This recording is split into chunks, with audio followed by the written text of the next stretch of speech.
Cek cek satu dua. Ya.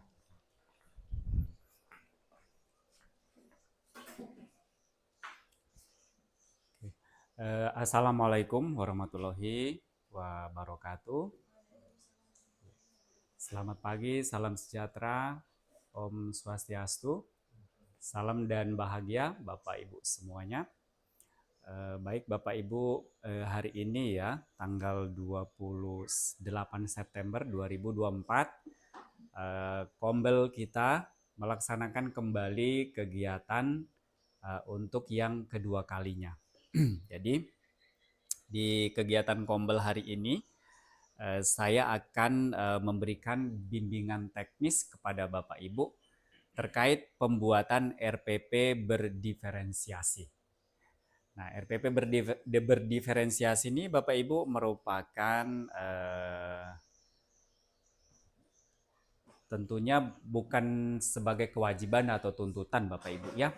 Tetapi yang mau saya sampaikan pada kesempatan ini adalah bagaimana memberi pemahaman kepada Bapak Ibu untuk mengubah mindset dan paradigma ketika Bapak Ibu melakukan proses pembelajaran di kelas. Karena RPP berdiferensiasi ini itu sama sebenarnya dengan RPP yang Bapak Ibu sudah buat gitu.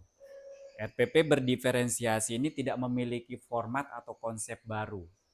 RPP berdiferensiasi ini sama seperti RPP yang sebelumnya.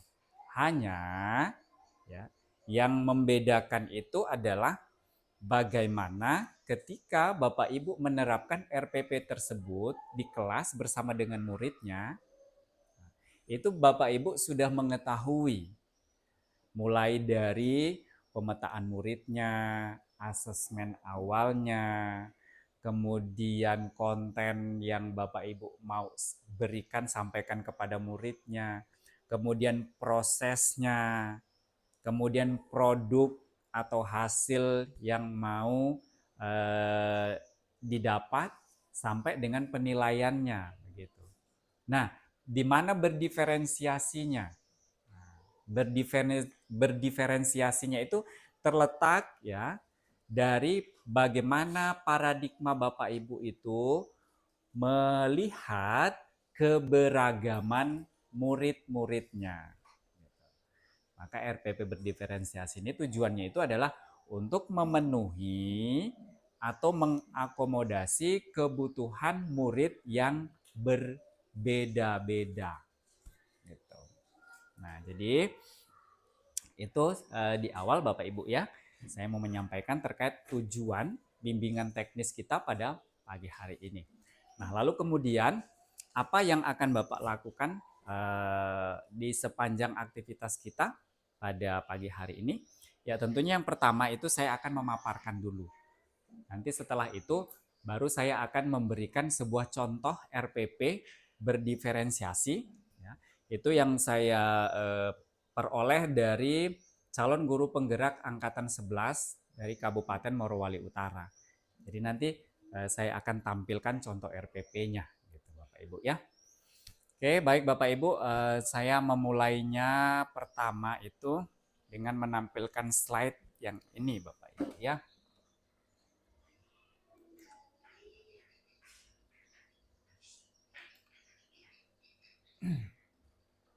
Ya, jadi Bapak Ibu saat akan merancang pembelajaran, apa yang biasanya Bapak Ibu perhatikan dulu? Coba, kalau menurut Bapak Ibu, apa yang Bapak Ibu perhatikan dulu sebelum ya Bapak Ibu merancang pembelajarannya? Ya, CP-nya, tujuannya, materinya, ada lagi yang lain, alat peraga. Kalau Ibu Turisa, apa Ibu Turisa yang Ibu perhatikan saat akan merancang pembelajaran? Kalau menurut apa? Topiknya. Kalau menurut Bu Dewi apa? Yang Ibu Dewi perhatikan dulu. saat akan merancang.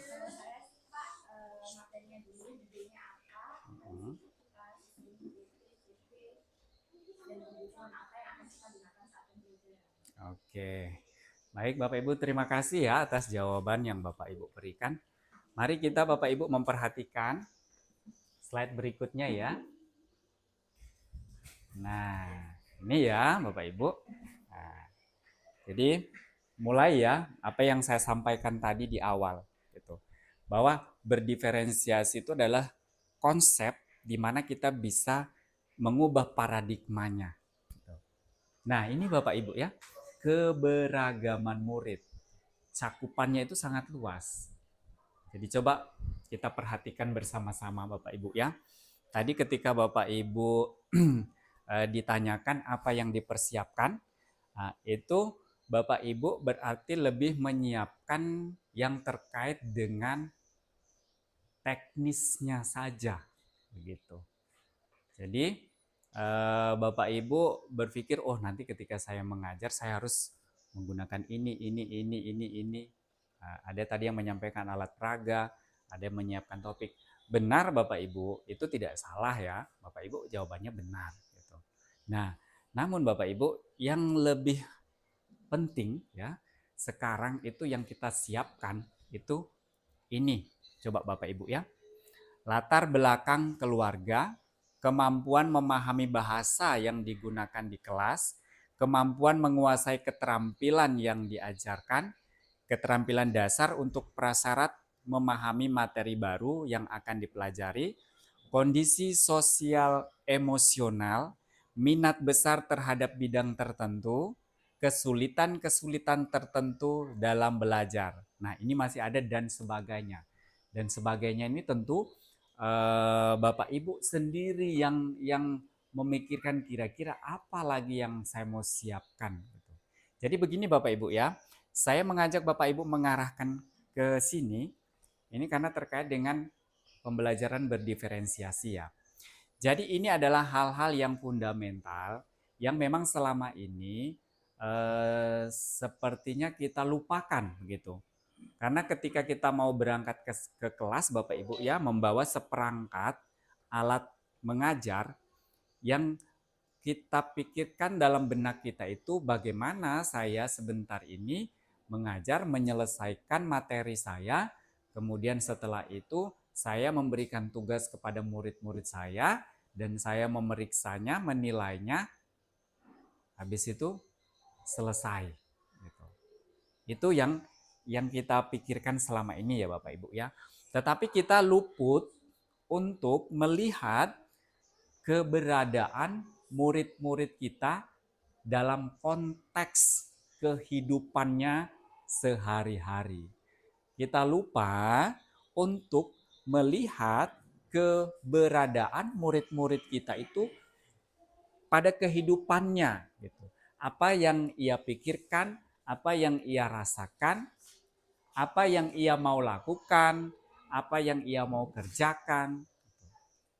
Itu yang luput dari perhatian kita selama ini. Nah, kalau tadi Bapak Ibu menjawab seperti itu benar gitu. Tidak disalahkan karena memang ya kalau kita mengajar ya memang kita harus tahu tujuannya apa, topiknya apa, materinya apa. Gitu. Itu memang hal yang pokok begitu. Tetapi itu dalam kaitannya ketika Bapak Ibu menyampaikan materinya. Gitu. Nah, yang sekarang Bapak Ibu itu kita sebagai guru ya karena peran kita itu mengajar dan mendidik gitu ya mengajar dan mendidik. Siapa yang bisa membedakan apa itu mengajar dan mendidik? Saya mau minta dulu pendapatnya Bapak Ibu. Apa itu mengajar dan mendidik?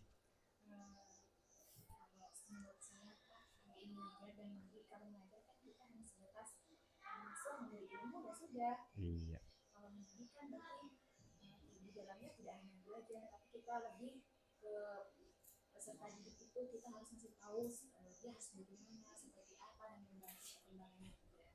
Iya, betul, luar biasa Bu Dewi ya. Wah, eh, ternyata tidak sia-sia ya proses PPG-nya Bu Dewi kemarin. Banyak hal yang dia dapatkan. Ya, Bapak Ibu ya, mari kita refleksi dulu sebentar ya Bapak Ibu. Selama ini kira-kira yang sudah Bapak Ibu lakukan itu apa begitu? Karena memang Bapak Ibu sampai saat ini itu lebih banyak guru itu berperan hanya mengajar. Gitu. Tetapi lupa cara dia untuk mendidik muridnya. Gitu. Nah, Bapak Ibu, yang Bapak Ibu sampaikan tadi itu benar ya. Itu Bapak Ibu hanya fokus mengajar. Nah, tetapi kalau kita memulainya dari sini, Bapak Ibu ya, ini adalah bagian bagaimana nanti kita mau mendidik murid-muridnya. Gitu. Oke, Bapak Ibu ya. Jadi ini tolong nanti diperhatikan. Saya lanjut kepada slide yang berikutnya. Nah, ini Bapak Ibu ya. Kondisi ini akan menciptakan tantangan seperti ini, Bapak. Murid yang memerlukan lebih banyak waktu untuk memahami, gitu ya. Nah, sadar enggak Bapak Ibu ya? Ada ya, banyak murid kita itu memerlukan lebih banyak waktu untuk memahami. Kemudian murid memiliki pengetahuan awal yang sangat banyak. Sementara beberapa murid lain justru tidak punya pengetahuan awal sama sekali terkait topik yang akan diajarkan. Nah, pernahkah kita melakukan pemetaan itu selama ini? Nah, kebanyakan kita guru begitu masuk ke kelas itu menganggap murid itu sama Bapak Ibu ya. Kita mengajar sama gitu. Pokoknya menyampaikan materi tanpa peduli apakah murid yang di pojok sana itu sudah siap menerima topik ini, apakah yang di pojok sana, yang di depan ini. Gitu.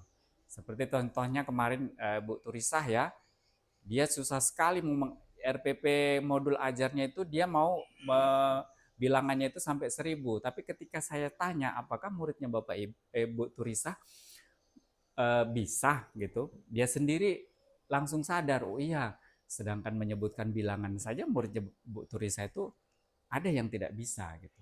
Bagaimana dia mau kasih muridnya itu angka sampai 1000 gitu. Nah, itu yang dimaksud Bapak Ibu ya. Jadi kesiapan muridnya. Kalau murid itu belum bisa menulis bilangan sampai 1000, ya jangan dikasih.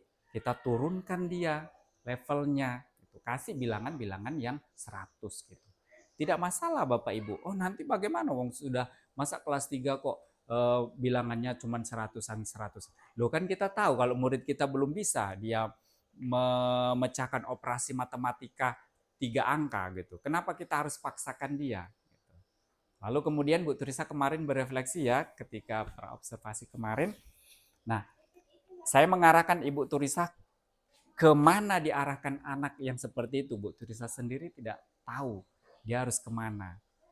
Nah, maka saya mengarahkan kemarin Bu Turisa bawa dia ke materi nilai tempat. Gitu. Seperti itu. Jadi itu yang dimaksud Bapak Ibu ya. Kemudian murid yang tidak bisa duduk terlalu lama karena dia perlu bergerak lebih banyak. Nah, itu si Tole, si Pici, kan memang murid yang memang tidak mau dia duduk terlalu lama begitu. Jadi itu yang dimaksud dengan keberagaman Bapak Ibu ya. Maka pembelajaran berdiferensiasi ini betul-betul sebuah paradigma bagaimana kita memandang murid kita itu dengan segala keberagamannya. Lalu, murid yang mengalami kesulitan berkonsentrasi selama diskusi kelas. Coba ingat-ingat muridnya Bapak Ibu yang seperti itu, ada enggak di kelasnya? Kemudian murid yang kalau tes hasilnya selalu buruk, namun sebenarnya pemahaman mereka bagus. Nah, ada kan yang begitu Bapak Ibu? Pemahamannya bagus, tetapi hasilnya buruk karena apa? Mungkin dia kerja asal-asalan karena dia terburu-buru, anaknya tidak fokus. Tetapi ketika kita mendalami pemahamannya, itu dia tahu gitu. Nah, lalu murid yang tampak tidak engaged dalam pembelajaran karena mereka tidak bisa membuat koneksi dan memahami makna dari apa yang diajarkan. Nah, ini semacam murid yang mengalami kebingungan sendiri gitu Bapak Ibu ya. Dia tidak tahu bagaimana itu pemahamannya gitu. Ada kan murid kita yang seperti itu Bapak Ibu ya. Kemudian murid yang memiliki masalah di rumah sehingga sangat tidak semangat sekolah dan sering kali merasa marah atau lesu. Nah, ini Bapak Ibu, pernahkah kita mencari tahu kondisi perasaan hati dan pikiran murid kita ketika mungkin anak yang semangatnya lesu, dia lemah, tidak mau bermain dengan anaknya begitu. Di kelas juga dia hanya merenung begitu. Nah, apakah kita pernah mencari tahu dan menanyakan kepada murid kita, apa yang sedang kamu alami, perasaanmu seperti apa, kenapa kamu hari ini kok tidak ceria gitu.